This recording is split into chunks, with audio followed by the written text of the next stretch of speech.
Hi guys, it's Stacy.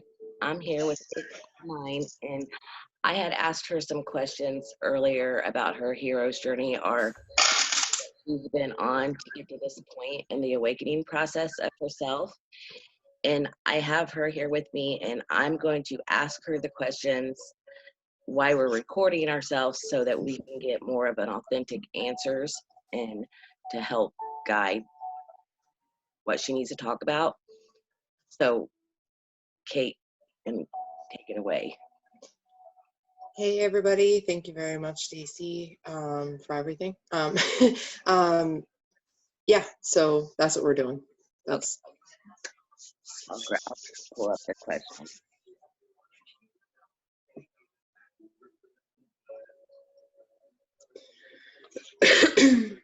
And we realize that just because it's one question, we'll probably have, be like a freaking Channel 10. This may have to go in sections, clearly, because, yeah, it's long, I'm sure. Many people out there have husbands at home in the background. We're moms at home with husbands. Who happens to be watching politics? Yeah. Well, probably half the world is right now glued. Yeah, probably. Yeah, you're probably 100% right. I don't want to talk about it. I choose not to get into that. Yeah, I don't want to feed into the fear factor of anything. Yeah. So, okay, so my first question to you was, what was the event that brought you into your dark night of the soul? How did it add up to your dark night of the soul? It's a little bit like that movie Lemony Snicket's. There was a series of unfortunate events that brought me to sitting on a basement floor, thinking that my whole entire life was just over and there was no way to get out of the mess that I was finding myself in. It was the series of events started.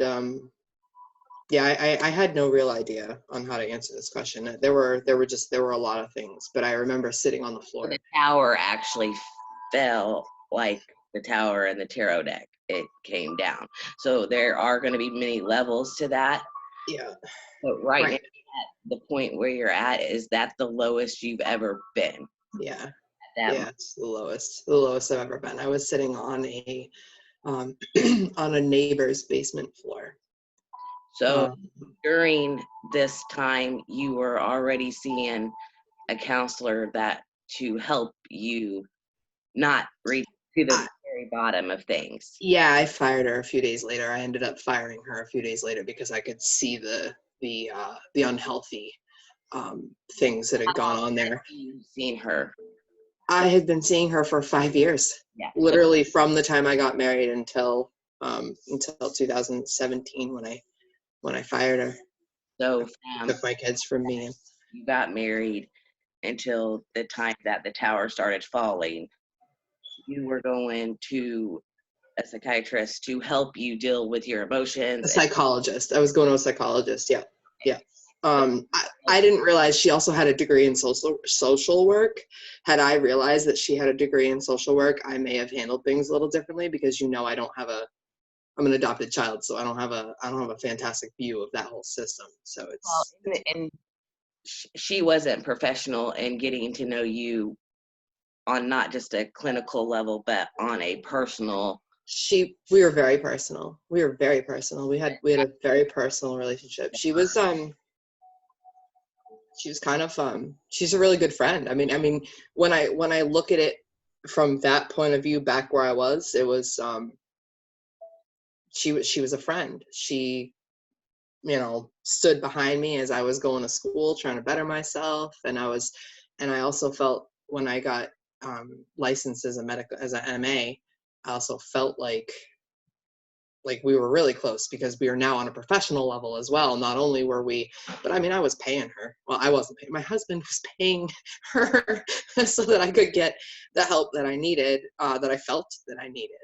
And what was the help at that point that you thought you needed?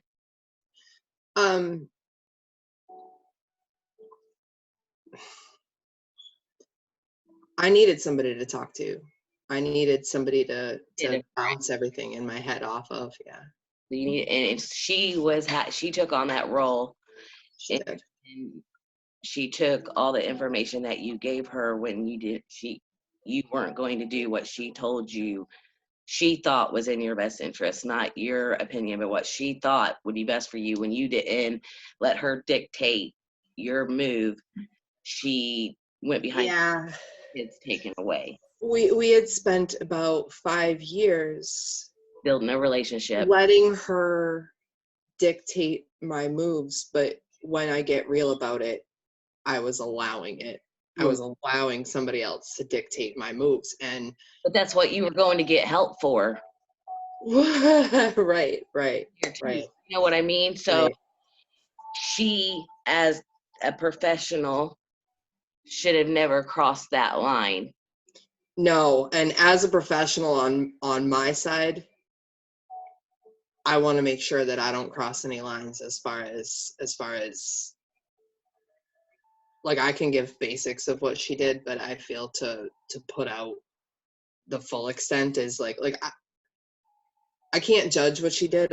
I've worked really really hard on not judging what she did. She it is my understanding of it now that she did what she felt she needed to do in order to get me to open my eyes. But the point of the matter was, The my wrong- eyes were open. People just didn't like my choice. Yeah, I mean, and that she wanted you to do what she thought was best, and I don't think it Right. was all of ill intentions, but it was very unprofessional. Yeah. Um, She because was my age. go We to were the same age. yeah, when we go to someone and we're paying to see someone, we're not paying for their opinion. We need you're there to be guided in a different way. That's Yeah, and I think that's the difference between a life coach and a therapist, yeah. which really ultimately made me decide, for a couple minutes that I wanted to be a life coach because I was like, oh well, but I am guilty of the same stuff that she was doing. I mean, I can see now that like I've had the same approach to people. Like I've told them exactly what I think they should do, and when they don't do what I think they should do, I get upset or I get angry or I feel some sort of way. Oh, I Like, definitely get that. yeah, Everyone that I try to guide or have helped throughout my whole life, and usually it turns out that I'm right in the long run. But being the catalyst that I am, it really falls back on my heart a lot. yeah, and that's hard. That's hard because Like, because I don't you know. know you're a catalyst. Yeah, and I want to be friends with. I want to build relationships because I can't help anybody if I don't truly care about them. Like if it's not coming Right, from a pure place. right. I think that she was trying to come from a pure place. Mm-hmm. When all of that didn't work out the way she thought that it should, she used that 5 years of information on your family Against us. Oh and yeah, against us. that get angry and have things to say, all of it that should have been private for you to be able to get your feelings out. Yeah, but it was the way that she made me look crazy to the Department of Social Services and took my children from me and split my household. Yeah, that's what That was the fucked up part because she had sent me a message on the Thursday prior to the Saturday, August 5th. She sent me a message and she said, at the end of the day, it's your marriage, your decision. But if you're not out of the house by Monday, I'm calling the department and I'm taking your children. And I just thought I was going to be able to work it out. But, when there's stuff going on in your life that you can't possibly foresee coming, we got to August 5th and stuff just went haywire.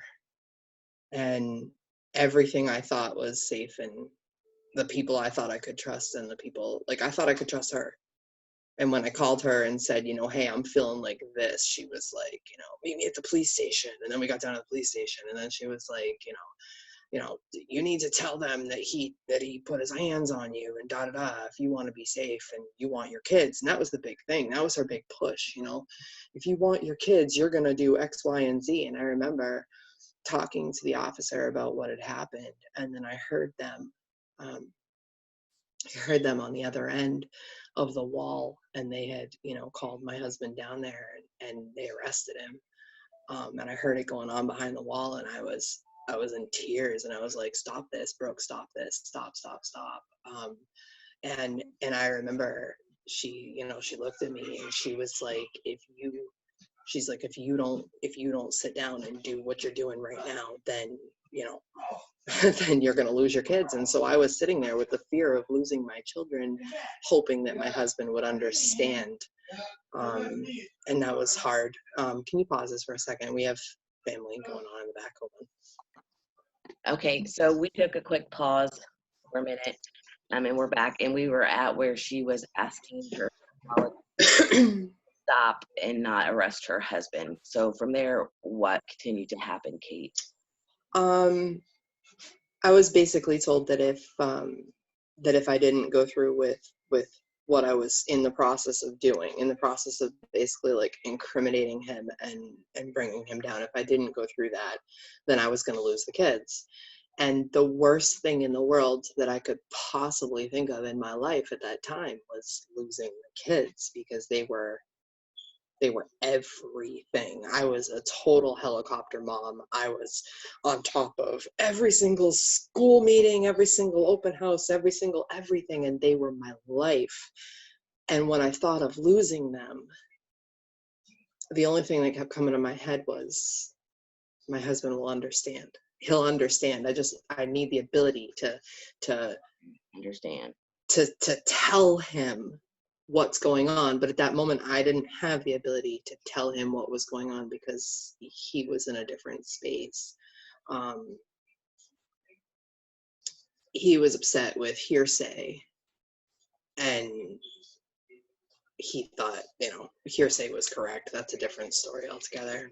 Not going there yet. So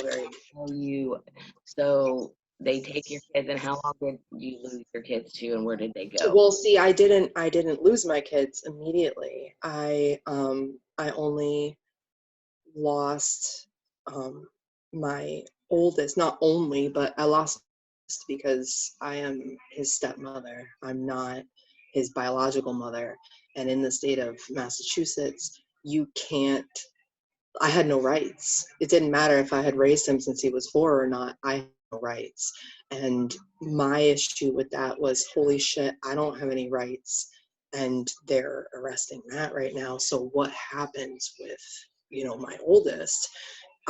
He was older, but he wasn't old enough to be emancipated, to be able to make his own decision on what he wanted to do, because as the therapist was putting it forward to people, I was a domestic violence victim.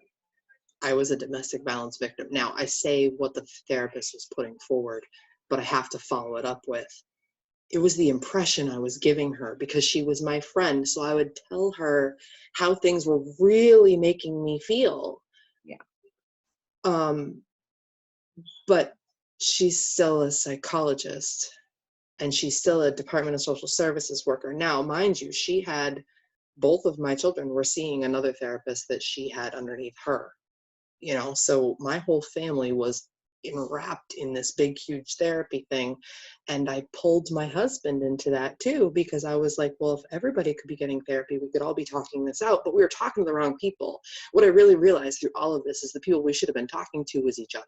Because really, had we talked to each other, we could have ex-nayed this whole entire thing. But was the issue. Yeah, all day. And did you decide to go to see her on your own? Is that how you got to Yeah. So the therapist, you're talking about the therapist? Yeah. Yeah, I picked her out. My oldest was going to therapy, and I was watching him. I had put him into therapy thinking it was, I was raised by a psych nurse, adopted child raised by a psych nurse. So therapy is, the way. So I had put him in there, and I was having a really, really, rough time right after I got married, because my idea of marriage was different than my husband's idea of marriage. I think you know, the way marriage is perceived by people. I mean, when I think of marriage, I think, you know, very monogamous, very, you know, it's a monogamous relationship you have, and that's not really the way that his mind really worked at that point. And I spent a long time judging him for that, but I don't judge him for that anymore. I get it. I get it. I mean, it's sex is an energy exchange, is it not? Right? So if you're feeling like you need to exchange energy with somebody, I mean, but I'm not, I wasn't aware of it. I was aware of it because my intuition is strong, but I wasn't aware of it because it was never said. And that really, for me, was probably, you know, one of the hardest parts. So I went to go see somebody about that. You know, how can I fix this? How can I fix me? How can I make me a better person so that somebody else doesn't make a choice to be with somebody else, because I should be the only one that this person wants to be with. And it's all very codependent, all very love me, love me, love me, love me, love me, please, you know, and it sets you up for a disappointment when it doesn't work. It sets you up for a damn disappointment, and that's Well, it'll take you going 1,000 miles hitting a brick wall. yeah. Still. I hit a brick wall. I hit a brick wall, and I was without my husband. I was without my children. I was without the therapist because I finally fired her. And it was the moment that I had fired her. 10 days. 10 days. I spent 10 days out of the house, out of my house, out of my home, away from my children, and my children were with the people who raised me. And that was hard. That was hard because the people that I dealt with in my life were my children and the people who raised me. And DCF had stated that I wasn't allowed to go there, you know, until proper investigation had been done, and they called me crazy. And so, you know, I went to They went to your adopted family's house. they did, yeah. I mean, parts of that are good because I knew exactly where they were. I knew they weren't being split up. I knew they were being able to be together, because together those boys are strong. They changed so much in there. They changed so much. They started working together. I think that's the point where the two of them started working together, because I think the two of them were like, crap, you know, mom's not here, dad's not here. You know, what the hell do you do with that? And, you know, my youngest father is different than my husband, clearly. And I was lucky in that case that my youngest's father was there for him as much as he was. But there was a lot. I think, actually, I had full ability to see both children at the start, when I was doing exactly what the therapist wanted me to do, and when I was giving information with regards to what was going wrong within my household. I had the ability to see the kids, and I fired her. She went completely blank on me. She stopped answering me. She sent me to the other therapist. Week later, got back a hold of me and was like, oh, my son was in the NICU. And whereas that may or may not have been true, if you have just pushed somebody through a hole and left them alone and you're their therapist, you probably shouldn't leave them on red. So I fired her. I got a call from one of the lawyers that said, hey, by the way, you know, your therapist, the one you had us talk to, said that she was gonna come in and take your son because because I was deviating from the plan. She called it deviating from the plan. So I sent her a letter of intent. I fired her. And I took the restraining orders off in 2 different places, in 2 different courthouses, because I had to, because my kids were in one area and we live in another area, obviously. So it's 2 different courthouses. I had to go to both those courthouses. I had to try and get them to remove the abuse orders because there was no abuse. Abuse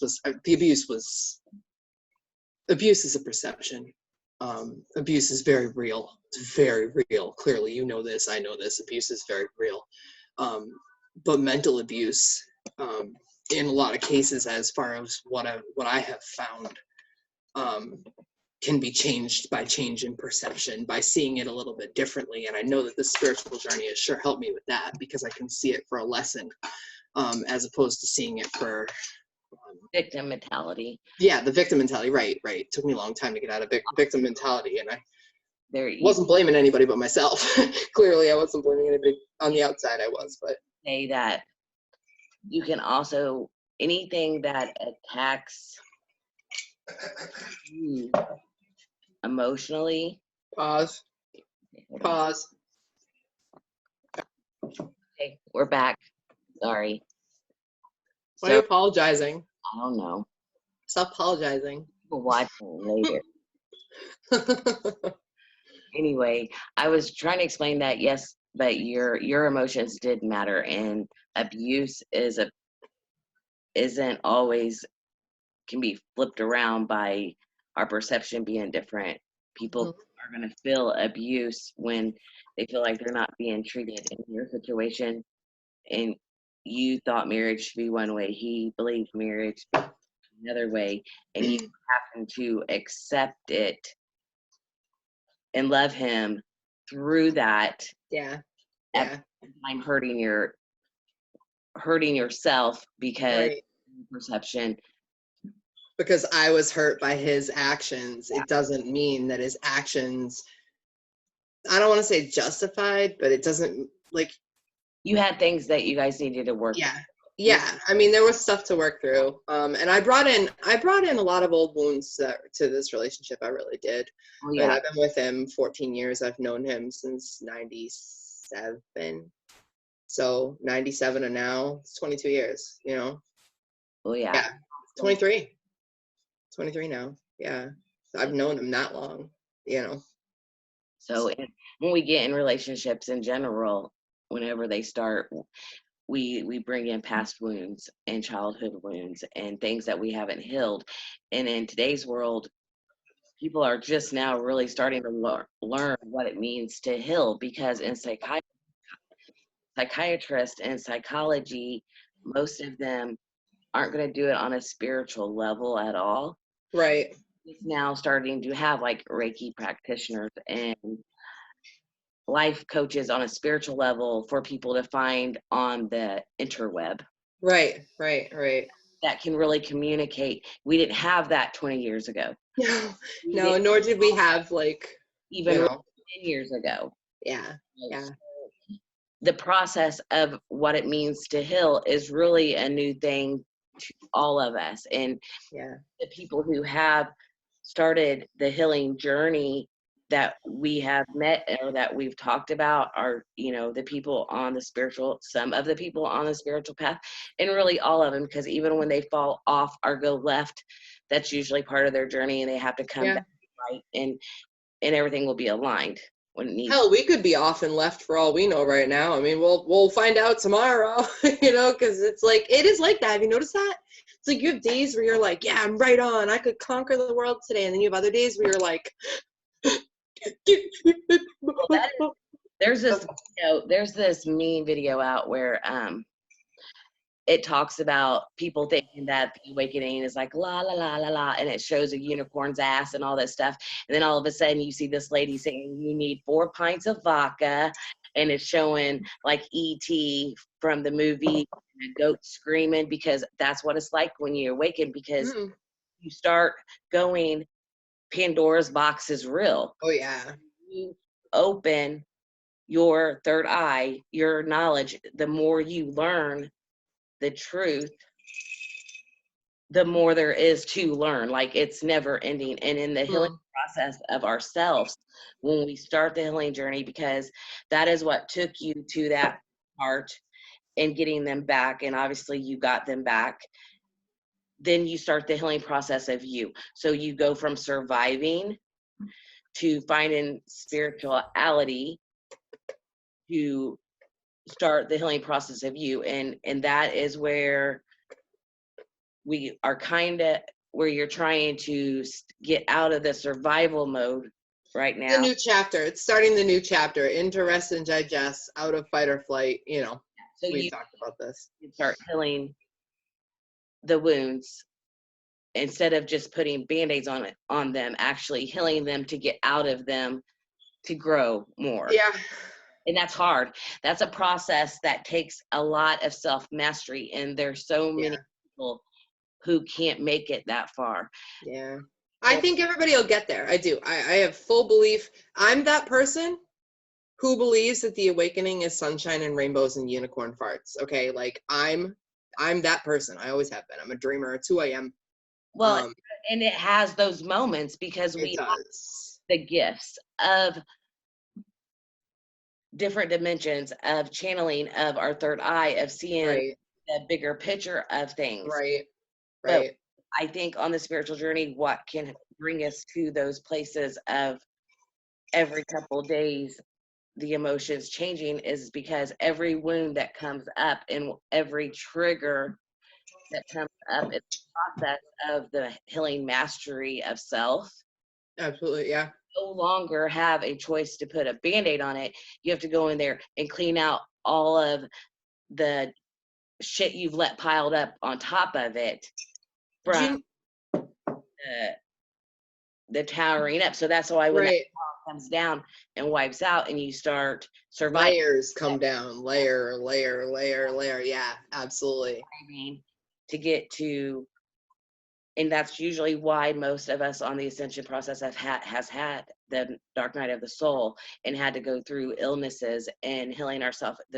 The process of that is to show us how strong we really are, to wake us up to our own self truth. It is not all rainbows and sunshines, but usually the next day, when you transmute it and you heal a certain section, then you see the lesson and you see the reasoning, and then Right. consider that little part healed. And but you have all these different parts, so it's like Right, because it's, yeah, the comorbidities of it. I mean, basically what it comes down to is like exactly what you're saying. You're going down these layers and you're trying to like sift through the layers, and as soon as you fix one part, there's 5 other wounds that come along with just after that one's fixed, then you have to fix this and this and this and this. So while you're breaking it down, you're also building around it. I mean, the best thing I can think of is taking a frame, putting it around the, I mean, because, you know, we have a painting and construction business, right? So it's taking the frame and putting a new frame in, gutting the whole fucking thing out, which is exactly what Matt happens to be doing. Anyway, but gutting the whole entire thing out, he's been doing this for years. But he guts out buildings, and he's very on the material level of things, like, you know, how much. But it's the difference in the 3D and the 5, and it's one of the biggest things that I had to come to terms with, and it was one of the best things I could come to terms with. It was finally an answer. It was like, oh, he's stuck in the 3D shit. So while I'm up here imagining the way life could be and seeing the bigger picture for the both of us, he's still stuck in that 3D. the lower level. Yeah, yeah. And I mean, I don't want to call it, It's I not a, don't love lower higher. It's just it's not a hierarchy. It's not a exactly. hierarchy. What it is at a at an awareness. Yeah. When you are on the bottom floor, and I explained this in one of my videos, when you're on Yeah, the you did. floor, all you can see is people walking, and then you go up and you can see the trees, and you go up further, and you don't know any of this. That's your divine feminine, divine masculine video, I Yeah. think. Yeah. Yeah. The one you did before the one you did with Eric. I loved that video. I really did. I remember that. And that's really Thinking about that. it is, you know, and it's not like, oh, well, they're in 3D and I'm in 5D or I'm in 9D. Yeah, yeah. There's no whatever. I mean, it's not about the race. To get, Right. you have to do the work. Right. If Right. you consume yourself with alcohol, if you consume yourself with money, with sex, with drugs, whatever your vice is, With cigarettes, when you with Coca-Cola. You know, my youngest, is an athlete, which, you know, he's a totally athletic kid. I tell him all the time, I support Nike.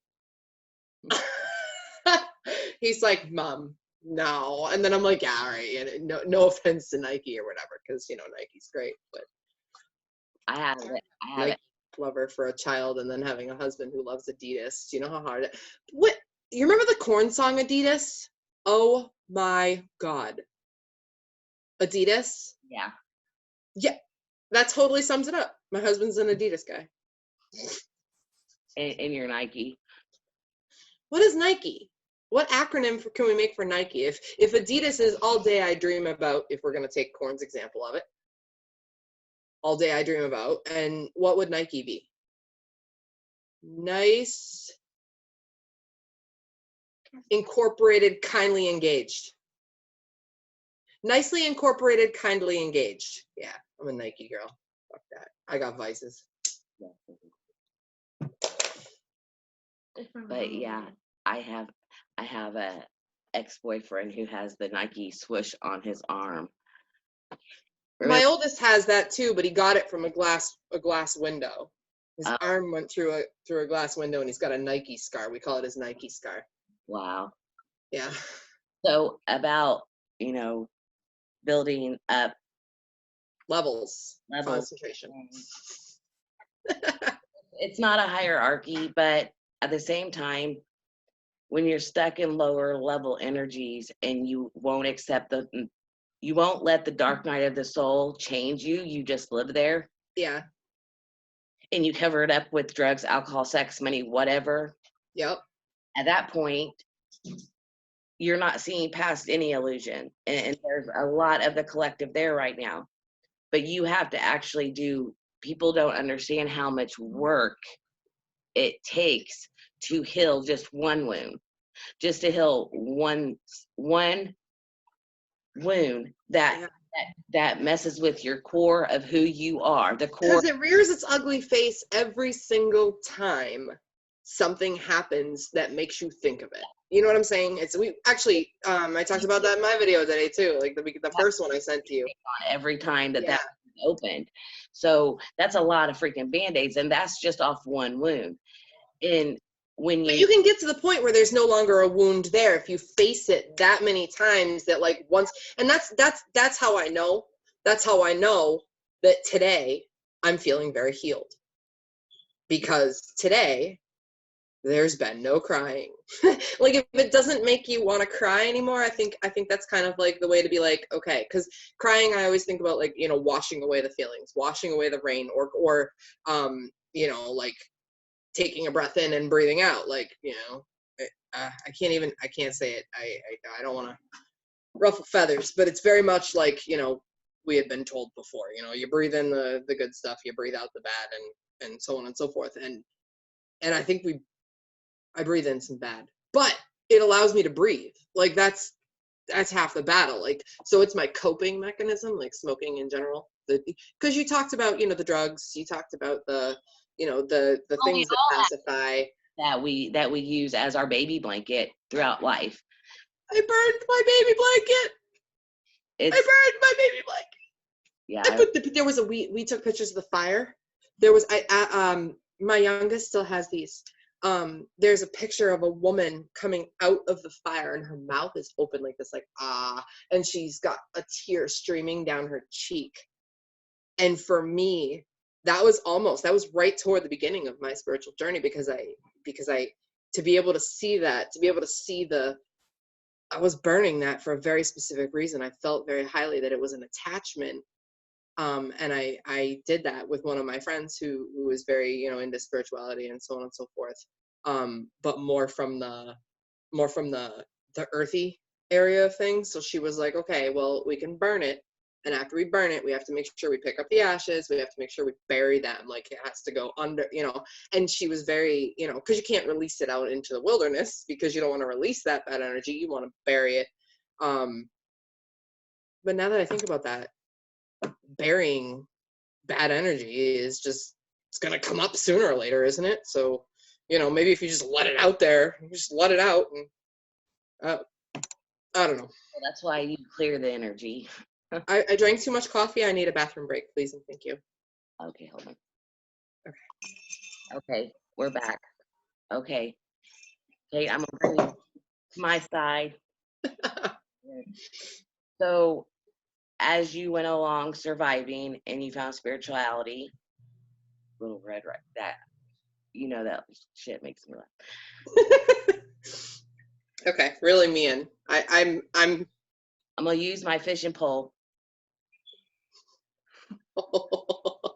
Okay, I thought you meant you were gonna beat me with your fishing pole. I have a story about that, but we'll just save that. We'll save.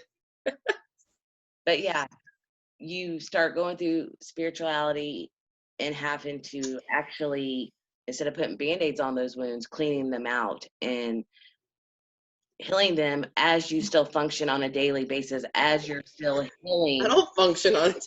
Okay, all right, you're right, we're healing. As you're trying to heal, and when we're healing anything, and if you really are trying and you're going through this spiritual journey and you really are doing self mastery, it requires to take all of your energy to heal yourself, because for so long you took all your energy to heal others and Right. all that scarring on.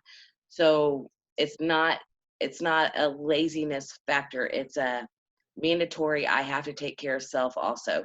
So doing that and still raising a family and doing what you have to do during the day, maybe not all the stuff you want to do, but you get accomplished what you have to do when it's I'm being, sure I will once I stand up, because right now I'm still yeah, sitting in stagnation, which is one of the reasons we're doing this, yeah, because you're trying to help me through it. But through talk therapy and releasing, instead of it all being like that puzzle piece that we were talking about, take yeah, and looking at each box and each wound, and instead of just putting a band-aid on it, actually working through it to close it and see it for what it is.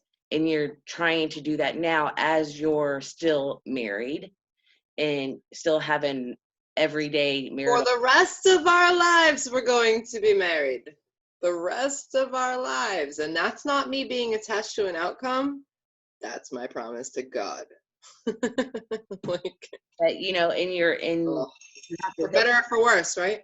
at that same time, and you choose to work. I mean, that's a choice. You're choosing to walk this path, and as you grow stronger, he grows stronger. But there's still a difference in the 5D and the 3D. But Yeah. there's quantum physics of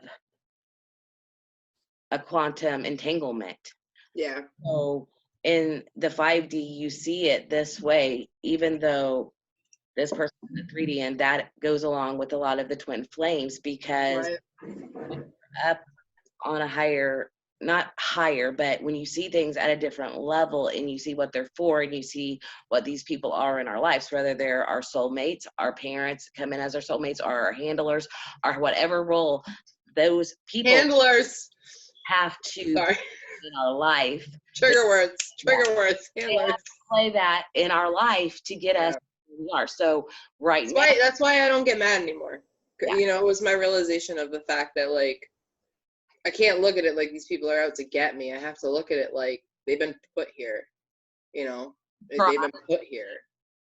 Without sounding egotistical, like the whole world revolves around me, which I no, think we talked it's about. not. We all have, if you're on this ascension path, and it's not that the other people aren't going to get there. They're just not aware of it yet. If it's not in this lifetime, if they're a new soul, because we have lots of new souls that have come in that have never been human before, Right.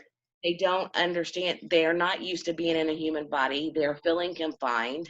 Hmm. And you have newer souls, and then you have older souls that have done this, who have learned the lessons, who Right. done this lifetime after lifetime, and we signed up to wake up this time and heal not just the wounds in this lifetime, but all of our lifetimes. So you're not only healing the wounds that have happened to you within the logic of right now time that doesn't exist. Right. You're Right. healing all these wounds from past life, because Yeah. I mean, you them. yeah. Yeah. That's why the spiritual journey, it isn't that anybody thinks that they are smarter or better than another person, but there is, Oh. there is really a respect thing to Oh respect yeah.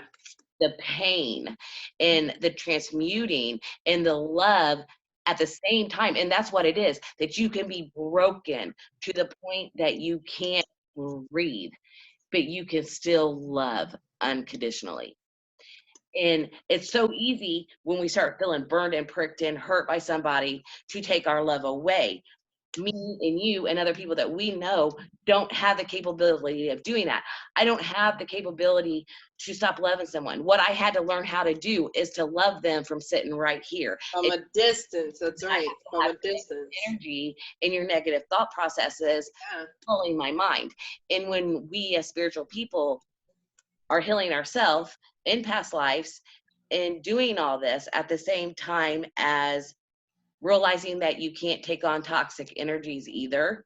You have Yeah, love, but you can't stop loving that person. You can't stop loving them because it's it's impossible. from the core of your soul, your It's unconditional impossible. love. I And have, so you you know, have to just learn as, how to just work with that. yeah, It's like, okay, well, I know I can't stop loving you, and I know that you're toxic for me.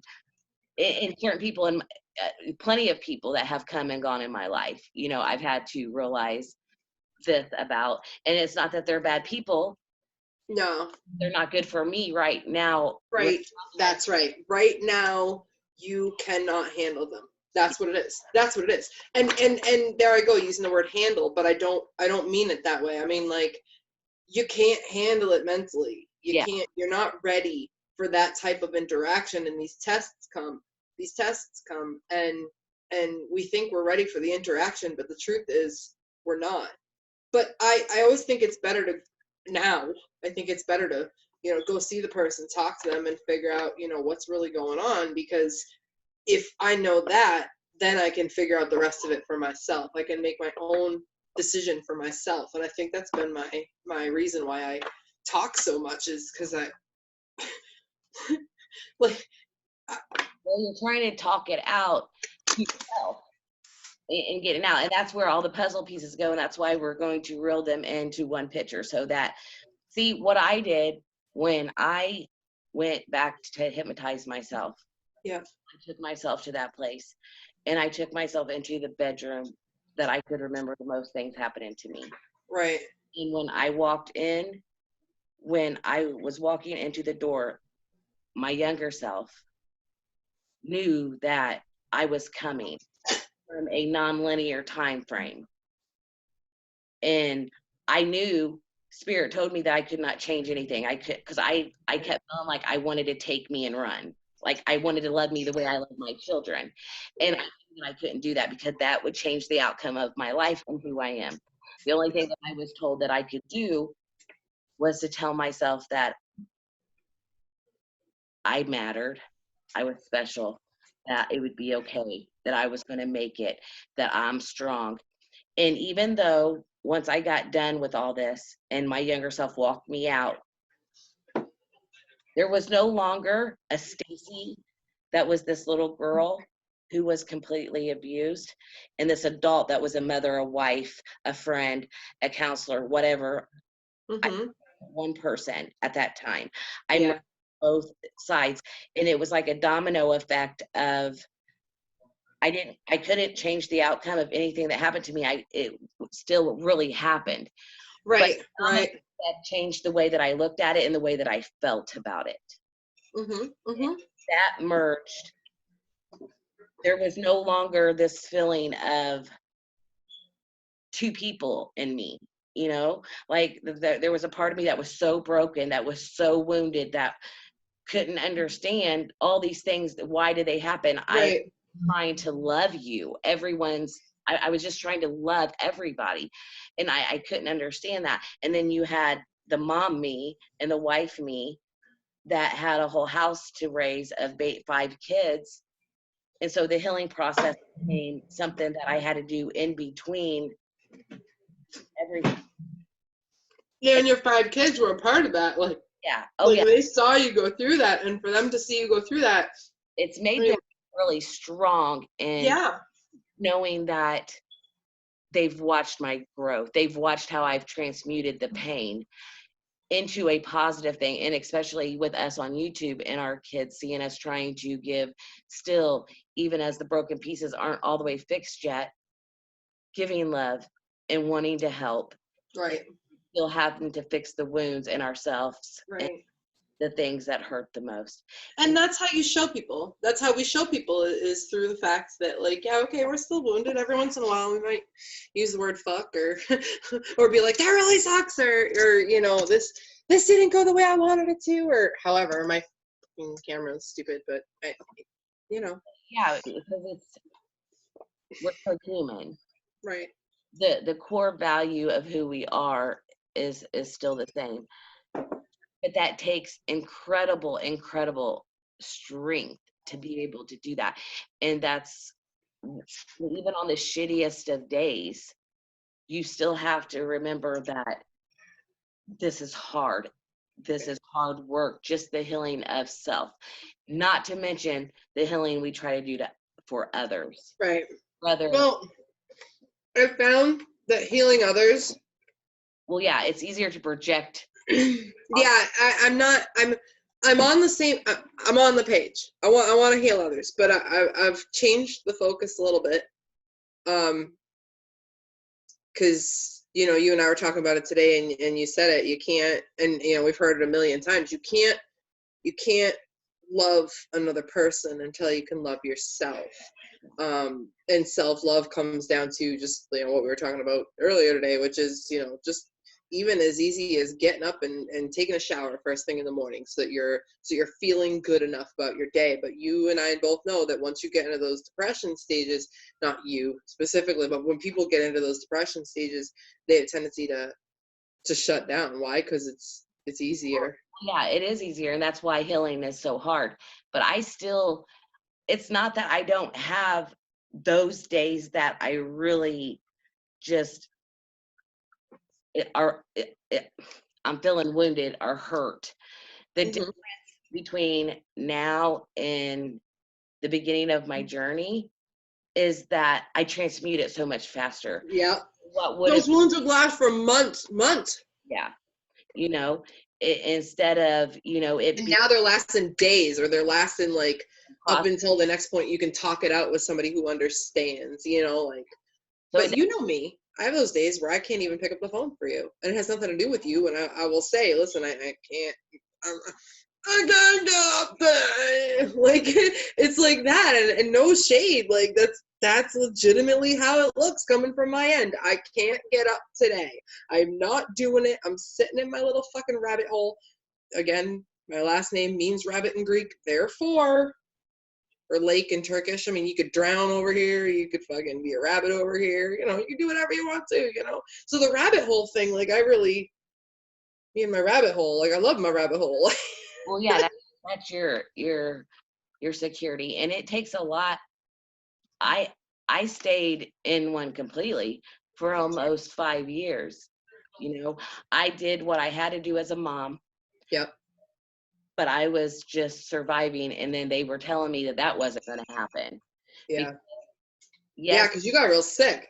Yeah, I was really sick, but I was really emotionally couldn't take no more. Like, Yeah. my body could not take no more. So it started breaking down. So I know what it feels like, and there are still my days of that happen few and far between, but they definitely still can happen. And Christmas was one of them. Probably from Christmas to New Year's was one where I couldn't do anyone else right then. I had to concentrate on me, and we have to do that sometimes, and it has to be self-love. And that's why, with the YouTube channels and people coming out, I refuse to stress myself any more than I already do, because I'm only going to do them as I feel led. I'm not going to feel pressured to be like anyone else. Right. Well, too. It's important. It's important. Well, to come where it's not being staged like everything else. Yeah. Where you just suck it up and put on this face and do it for the world. I can't do that, and you're not able to do that. I mean, you're easier to do it because you do have all that Virgo to where you can just ground and you can take yourself to a different place. I can't hide when I'm pissed. I can't hide when I'm mad. You're gonna know. That's that. I don't hide it. No, it's like it's your way of surviving it. Right. While you're processing it. The only thing I can do is laugh about it. Will you stop? And I'm not able to do that. Like, when I go into a deep place, it's a freaking deep place. And I've got to where, like, now I won't even come out until I've got it figured out. But right, that's yeah. I'm like that a lot too. Tana, please sit down. It still took a week for me this last time, but that was some major heavy stuff. Right. And I think I processed it very well. And you processed it brilliantly, because you processed it very, very differently than I've seen you process things in the past. Yeah. Stacey, even from like the beginning of things to like now. Oh, like, yeah. Holy shit. Well, that's Holy that shit. in communication that's coming in with all the energies this weekend. Right. Because Oh, I am like, bring on this weekend, man. I'm so fucking excited for this. I hope it's good. what I had to work on was my communication, because Right. I would shut you down off. Like I would just Yeah, I remember. You shut me off. You deleted me off of Facebook, fucker. when I would That was a wound. yeah, because there was so many people that I had allowed in my life that I thought Mm-hmm. were supposed to be there for me, like all Yep. your psychologist friend, Yeah. done to you, I had done to me. Right. So it was like I was at the point where if I felt stung, I'm like, oh fuck that, I'm not Yeah, going. fuck that. I'm not doing it. Well, and that is why we are where we are today, is because I haven't been able to talk about this outwardly, because the last time I tried to talk about this outwardly, my kids were taken and the government got involved, and I realized that I was part of a much bigger thing, and none of this had anything to do with me. They weren't even looking at me. Yeah. But when they said to me, they're like, oh, you have the ability to go see your kids without your husband. I'm like, that's not the way that works. I'm like, and the kids understood it. Well, if I had gone to go see my kids while Matt was not, while my husband was not, while my husband was not allowed to go see the kids, then what would that have done? That would have showed that we could have lived separate. It wasn't about that. It was about being together. It was about doing things together. It was about being accepted as a family. And all of us, both my children, my stepson, not having, his mom around, that was hard, but she was going through her own stuff, and I hope they can, clear that at some point, because that's what I see for him. I see good things. But even just getting through all the wounds that everybody already had, and like, I had the knowledge of all the wounds that everybody had. I just didn't have the ability, because they were calling me crazy, and I spent a lot of money to go see people to be like, listen, she's not nuts. But everybody, that was my thing. Everybody who I saw, I went to the locked unit. I went to the unit in a town away from where I was, because the therapist / social worker had all these people in her arsenal, down to the police that were at the police station when I made this first report. All of them were her friends. She pulled in people that I didn't even know existed. Like, she pulled in these people, and then they'd start talking to me, and then they'd Well, but you know what the but thing though is that hold on. there's not. I guarantee you, if we were to do a poll of light workers and people who are on the spiritual journey, how many of them have not went through the same similar thing? Yeah. Oh, there's so many. But Stace, that's my point. When I went to the professionals about this, when I went outside of where I was to the professionals outside the area, all of them were like, "Why are you not reporting that therapist?" I don't care if you were the one who was Absolutely. down there. Like, I don't care if all this stuff is being said against you. The point of the matter is, that was your therapist. Like, that person's supposed to be helping you, and what the person did was completely past ethical boundaries, past ethical lines, straight the fuck past that. But I've been raised by a psych nurse. Yeah. So I mean, I had seen these boundaries crossed before. This was nothing different for me.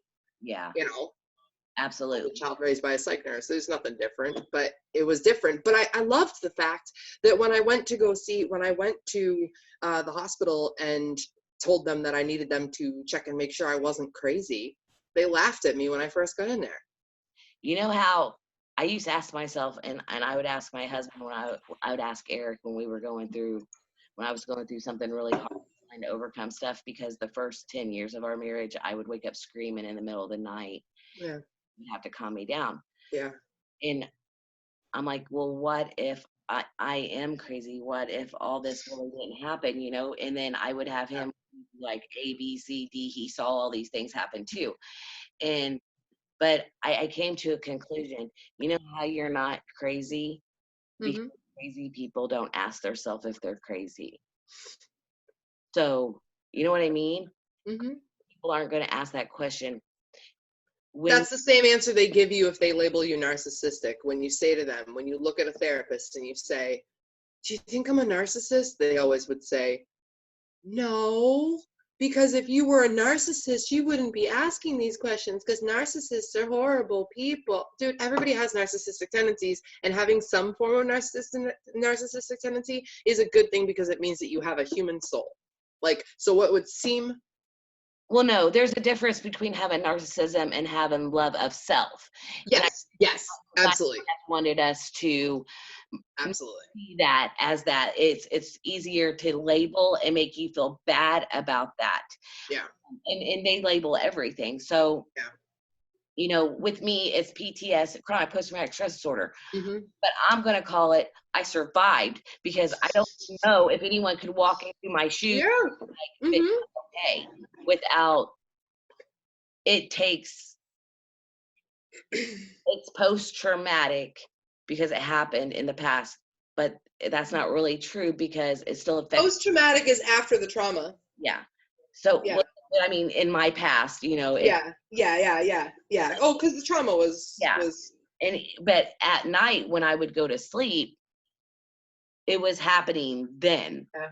Like Yeah. Can't shut it down. Can't shut it off. If you don't think about it when it wants to be thought about, the way those devil energies come in, the way those lower vibrational energies come in, if you don't want to think about it, you're going to be made to think about it when you go to bed. You're going to lay down, you're going to go to sleep, and well, yeah, because I blocked so much out that yeah. for me to be able to even understand what I had went through, I had to remember, Yeah. put the pieces together.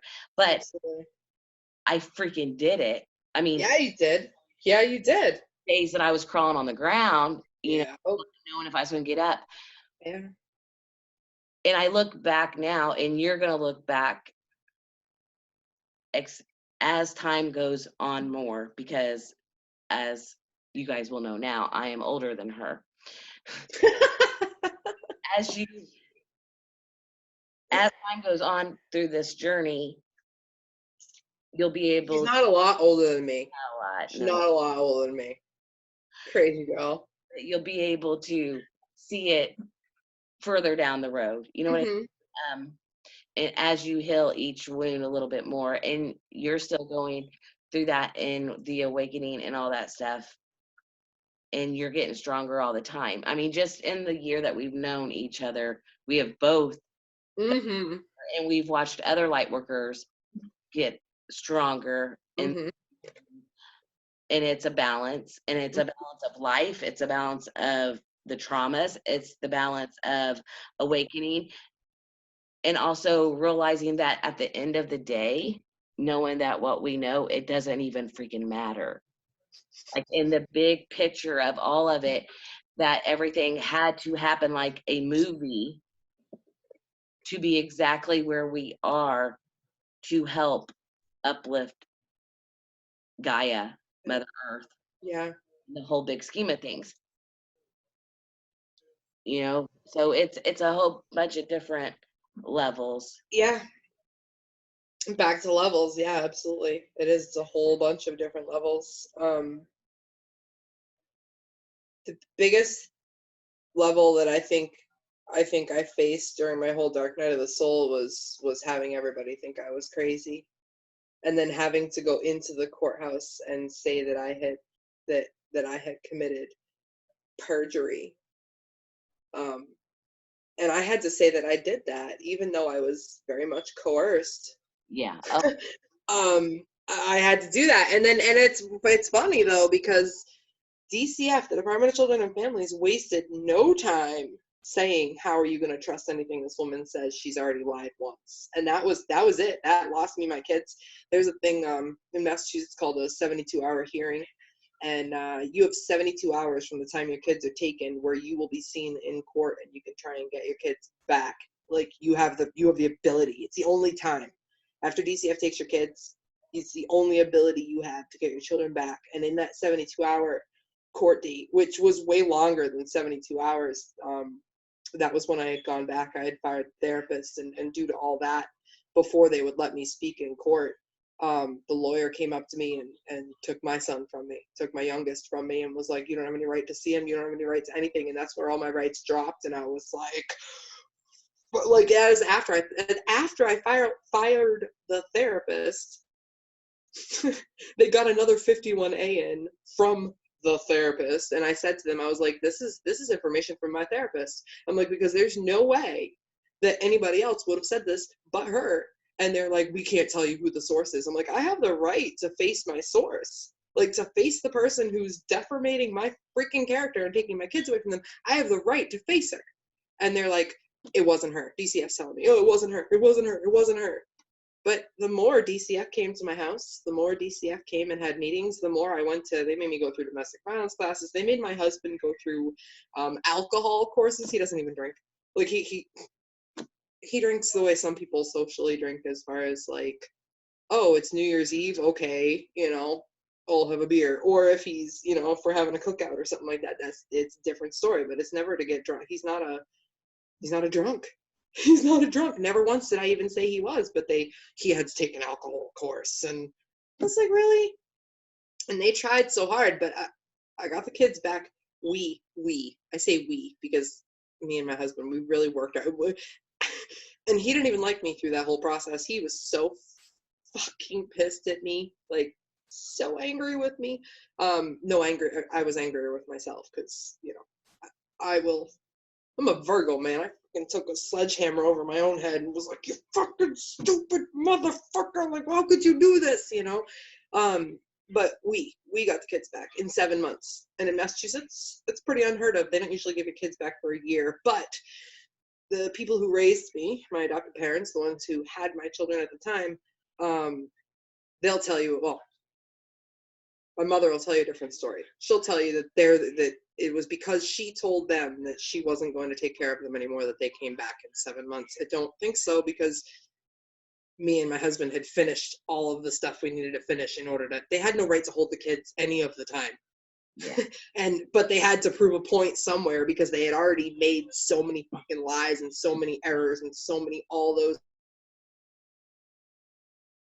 that there was nothing left for them to do but hold the kids and just not call us back. So we ended up having to hire 2 really hoity-toity expensive lawyers, and they treated it like a separate case. They wouldn't let me and Matt in the courtroom at the same time. They handled it all different. They were very, nope, it's not the same, and I'm like, but we're a family. And they're like, you're a domestic violence victim and he's an abuser, and rah, rah, rah, throwing us both through the ringer, so neither one of us know what to think, and we're at the mercy of everybody around us. We run a business, you know what I mean? Like, I don't care so much about the business, but I mean, it certainly, it affords us the things that, it affords the things in the house. Yeah. So we watched our livelihood and our children and all that go to hell. And, we had just gotten sole physical custody of our oldest that year, at the beginning of that year, on August 5th, we lost it. And it sucked. And oh my God, my birthday without the kids, 9/9. They left. They were August 5th was it. Yeah, 9/9, my birthday, and no kids, no husband, nobody was home. Nobody cared to stay home. I didn't get any phone calls. Not even from my dad, nothing, because I couldn't contact them, because DCF had a gag order there. There was no contact between either households. Holidays, Thanksgiving, Christmas, we missed a lot of wounds on top of, oh yeah, already going to see her for in the first place. Yeah. The adoption wounds and just things of being told this, that, and the other on both sides. Yeah. As a lot. So there was a lot to heal, and that just added onto the trauma of not helping it at all. But in the scheme of things, look where it's brought you. Oh yeah. Oh yeah. And I wasn't talking to my biological family at that time either. When my kids got taken, I wasn't talking to them at the time. I had a fallout there. I was falling out everywhere in my life. So many people are so scared to actually go deep and heal themselves and speak to therapists and stuff about what they're really going through, because they will be labeled as crazy. Oh yeah. What is normal? Just a setting on the damn washer and dryer, because when you are a channeler and you are a psychic, you are hearing shit all the time. Mm. I mean, I had to realize what my feelings were, what other people's feelings were, realize Mm-hmm. I wasn't crazy, that I am gifted, Yep. and being able to balance all that out to realize that they just don't understand me because they don't believe in this. They don't Right.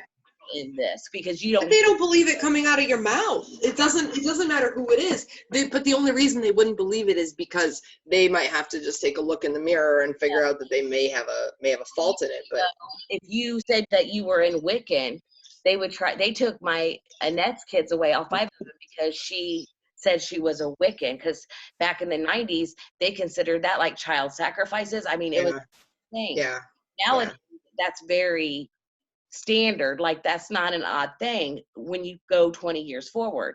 Mm-hmm. But back then, it was a different story. I don't categorize myself as anything. As Right. far as that goes.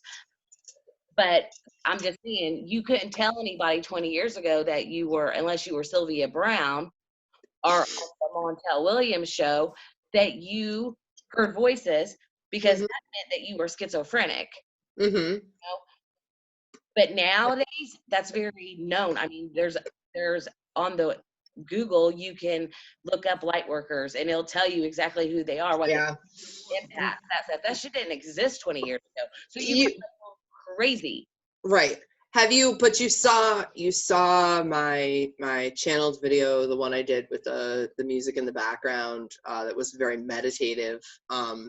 Yeah. And like all of that kind of happened by accident. I just started, doing it. That was Yeah, it was. a video. It was meant to be that way. Yeah, but one of the things that I mentioned in there, that I remember just channeling clear as day, was the whole thing about, like, you didn't know what you didn't know when you didn't know it, and you couldn't, like, I couldn't see myself then.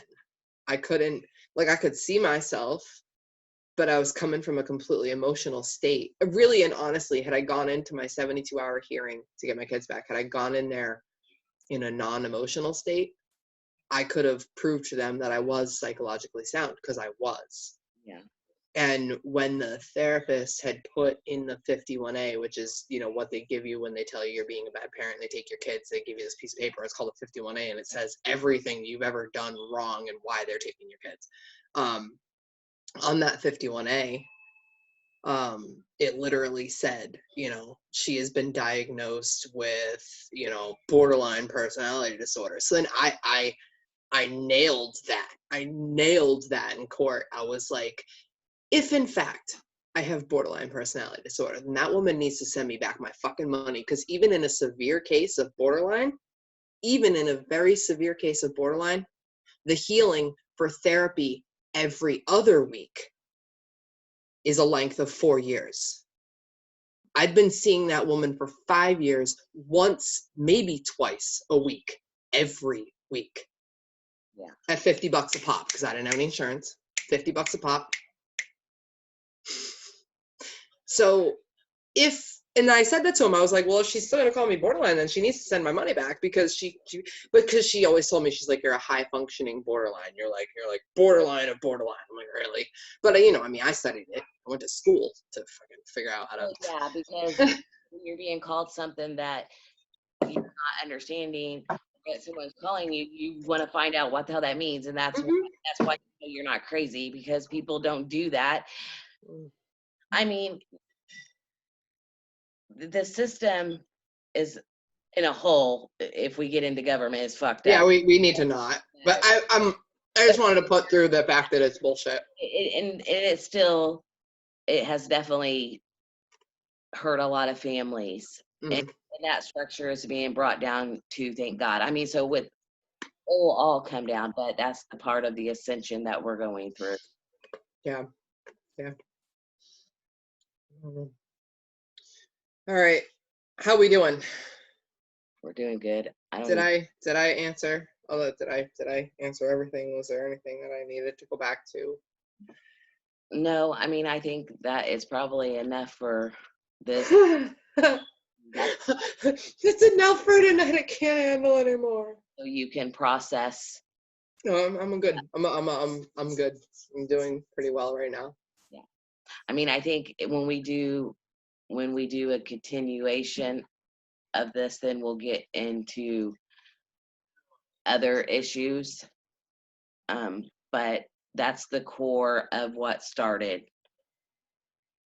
the tower to fall down and to start the healing process of things, and so I think that's probably a good place to stop at this point. Probably, I agree. Okay. I agree. This was fun. Thank you everybody for coming. And maybe we'll premiere this. We should premiere this, Stace. I haven't done that yet. Oh, well, all you gotta do is hit the little premiere button when you're saying, like, make it public. Yeah. You click the button that says set as a premiere. Done it yet. Let's do it. See how many people we can get in this premiere. So yeah, guys, as always, I love you, and we will talk soon. Bye, guys. Bye.